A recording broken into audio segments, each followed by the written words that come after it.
जय हिंद दोस्तों। आज का जो टॉपिक है वो है मसाला बॉन्ड्स का। बहुत ज़्यादा इंटरेस्टिंग टॉपिक है दोस्तों। तो सबसे पहले बॉन्ड्स के बारे थोड़ा सा जान लो, थोड़ा सा डेफिनेशन, क्योंकि लंबा टॉपिक है तो मैं और एक वीडियो बना दूंगा इसके लिए, कोई इश्यू नहीं है। तो इसका छोटा सा डिफिनेशन ये है कि जो इन्वेस्टर के द्वारा एक लोन दिया जाता है बोरोवर को, तो उसको बॉन्ड बोलते हैं। लाइक एग्जांपल सुनो, मान लो एक बॉन्ड बॉन्ड जो है गवर्नमेंट भी इशू कर सकती है, कोई भी कॉरपोरेट भी इशू कर सकती है, जिसको भी इन्वेस्टमेंट करने का चाहिए वो इशू कर सकता है, ठीक है। तो क्या होता है, बॉन्ड मान लो मैंने गवर्नमेंट से ले लिया बॉन्ड, तो उसमें मुझे क्या फ़ायदा होगा बॉन्ड लेने से? एक तो सिक्योरिटी मिल जाती है कि हाँ भाई सेफ हैंड में है, ज़्यादा रिस्क नहीं है, प्लस मुझे इंटरेस्ट भी मिलता रहेगा, ठीक है। जैसे लोन की तरह ही काम करता है ये, तो उसको बॉन्ड्स बोलते हैं। तो आज हम पढ़ेंगे मसाला बॉन्ड्स क्या होता है। मसाला बॉन्ड्स दोस्तों एक रुपी डेनोमिनेटेड बॉन्ड्स है, जिसमें क्या करते हैं कि कोई भी एक इन्वेस्टर है, इंडिया का इन्वेस्टर है, वो इश्यू करता है, ठीक है, फॉरेन में इशू करता है और मनी रेज करता है, ठीक है।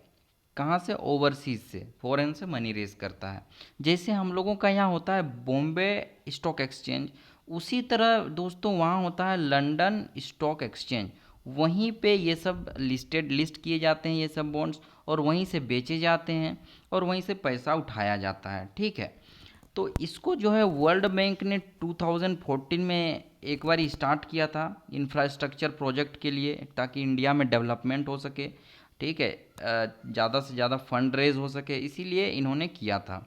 अब आगे बात करें तो एक केरला जो है पहली स्टेट है जो इतना करोड़ 2150 करोड़ का मसाला बॉन्ड लंदन स्टॉक एक्सचेंज पे लिस्ट किया गया था, इतना ज़्यादा।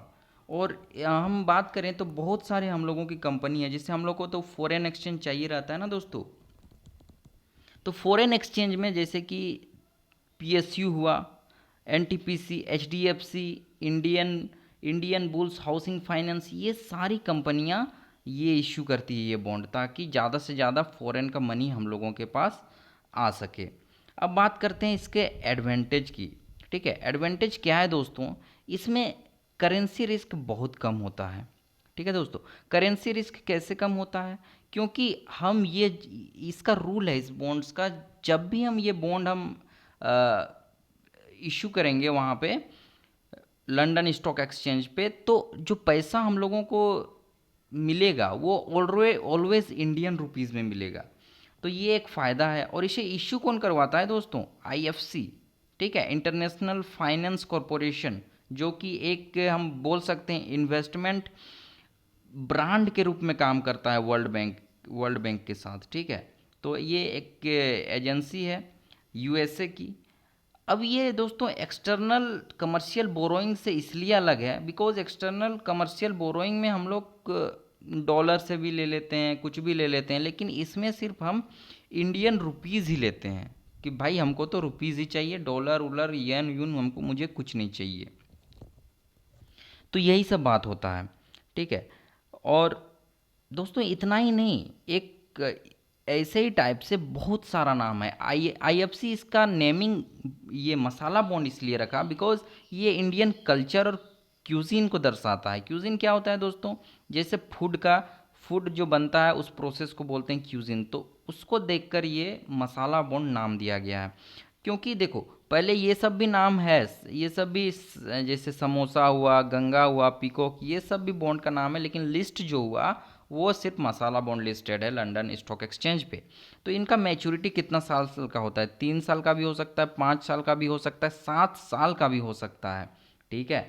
तो ये हुआ। अब ये नहीं कि सिर्फ इंडिया का ही ऐसे किया जाता है, बहुत सारे हैं, जैसे चाइनीज यून यूएन बॉन्ड का है, उनके वहाँ भी ये रेज किया जाता है और उसका नाम नाम दिया गया है, देखो डिम सम बॉन्ड्स, ठीक है। जापान का भी ऐसे ही किया जाता है समुराई नाम से। ये सब बॉन्ड्स हैं लोकल लैंग्वेज में, जैसे होता है ना एक कल्चर दर्शाता है, उसी टाइप से नाम दिया गया है इन सब का। अब हम बात करते हैं रूल्स और रेगुलेशंस जो आरबीआई बनाता है। भाई साहब तुम मसाला बॉन्ड लो, इससे क्या फ़ायदा तो है ही है, तुम्हें रिस्क कम होगा, करेंसी रिस्क मान लो डिप्रिशिएशन हो रहा है तो तुम्हें कोई घाटा नहीं होगा, बल्कि ओवरसीज़ वाला को ही घाटा होगा, ठीक है। तो इसमें कुछ रूल्स एंड रेगुलेशंस भी है, जैसे कि कॉरपोरेट और इंडियन बैंक, ठीक है, ये सब सारे जो है इसमें कर सकते हैं, ठीक है, ये बॉन्ड इश्यू कर सकते हैं, कोई प्रॉब्लम नहीं है। लेकिन इनको जो इन्वेस्ट करना है वो रियल इस्टेट एक्टिविटीज़ में हम नहीं कर सकते, जैसे हाउसिंग वूसिंग के लोन, उनमें हम इसको नहीं कर सकते यूज़, ठीक है। बाय द वे हम लोग कर सकते हैं इंटीग्रेटेड टाउनशिप बनाने के लिए, इसको हम कर सकते हैं इन्वेस्टमेंट, जो पैसा आया ना हम लोगों के पास इस बॉन्ड से, तो उसका हम कर सकते हैं इंटीग्रेटेड टाउनशिप में, लेकिन कैपिटल मार्केट में भाई साहब इसका यूज़ नहीं कर सकते। तो ये सब चीज़ें हैं आरबीआई के द्वारा बनाई गई है रूल्स एंड रेगुलेशन, जिसको मानना तो पड़ेगा ही। और इसके बेनिफिट्स एक तो मैंने बता दिया, डेप्रिशिएशन होगा तो कोई घाटा नहीं होगा। और भी है दोस्तों, जो मान लो फॉरेन पोर्टफोलियो इन्वेस्टमेंट से नहीं कर पा रहे हैं इन्वेस्टमेंट स्टॉक मार्केट में, तो वो ये बॉन्ड खरीद सकते हैं, और इस तरह से मतलब जिसके पास इंडियन रुपीज़ है वो आराम से इन सब बॉन्ड को खरीद सकते हैं और इन्वेस्टमेंट कर सकते हैं, कोई दिक्कत नहीं है। इसमें दोस्तों डॉक्यूमेंटेशन का भी कोई परेशानी ज़्यादा नहीं होता है, जितना एफपीआई में किया जाता है, ठीक है, फॉरेन पोर्टफोलियो इन्वेस्टमेंट में जितना लगता है उससे कम ही लगता है। और एक इजी मीडियम है, ठीक है, इंटरनेशनलाइज करने का रुपीज़ को, क्योंकि दोस्तों लंदन स्टॉक एक्सचेंज में बहुत सारे करेंसी आते हैं, जापान, चाइना और बहुत सारे देश के करेंसी आते हैं, तो ये एक इंटरनेशनल मीडियम बन जाता है, ठीक है। और ये तो मैंने बता ही दिया। तो दोस्तों पूरी की पूरी बात मैंने बता दी, इसका एडवांटेज क्या है, क्या क्या नेम्स है, सारे कुछ मैंने बता दिए हैं आपको, ठीक है। कितने मैच्योरिटी पीरियड है, आईएफसी का फुल फॉर्म क्या है, करेंसी रिस्क कैसे कम होता है, कौन कौन सी कंपनियां ज़्यादातर लेती है, ठीक है, सारे कुछ मैंने बता दिया है। तो इस वीडियो के लिए इतना ही। आप लोगों को थैंक यू वीडियो देखने के लिए, और अच्छा लगा तो लाइक शेयर सब्सक्राइब ज़रूर कीजिएगा दोस्तों, और हंसते रहिए, मुस्कुराते रहिए। धन्यवाद।